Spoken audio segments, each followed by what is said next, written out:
obstacles that you're looking at? You know, given that some legislation is not being drafted right now, but what are some of those obstacles that you're looking at that you believe that are preventing fathers from being more involved in their children's lives? Mr. McCoy, can you help me with that? Because he's been. I think, you know, in some of the fathers that I deal with, you know, there might be a case where there is a mother and a father dispute, and the mother and the father have a dispute, and the law gets involved, and there may be a restraining order keeping the father away from the mother, or the mother away from the father. What that does is it creates a barrier that I don't believe it was intended to create, keeping the father away from the child. So, you know, when we impose restrictions on people that are legitimate, we need to make sure that they don't also impose restrictions on the father-child relationship, or even maybe the mother-child relationship. And so that's one instance.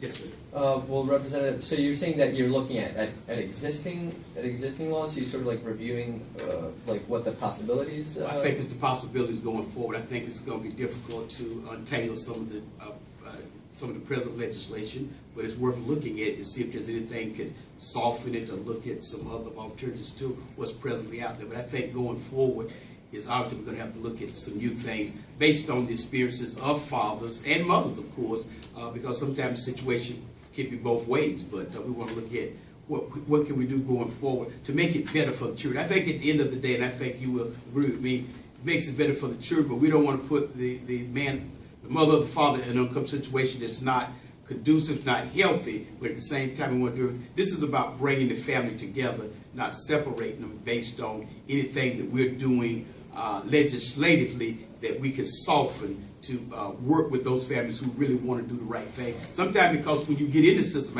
I guess he will understand, then the law takes it over, and that's when they decide what's right, what's right or wrong for the family. So we just want to look at those things. What can we do to make it better for families to really get back together? We wouldn't want laws to hinder people from mothers and fathers and children from working together to work out problems that could just come up over some issue. I mean, you know, I wouldn't know, but let's try to do what we can to keep families together. And I know that you guys understand the world we live in now. Family support is so important, and you know, the relationship that we have as mothers and fathers are working for the good of for the family and the children. So that's what we have to look at going forward.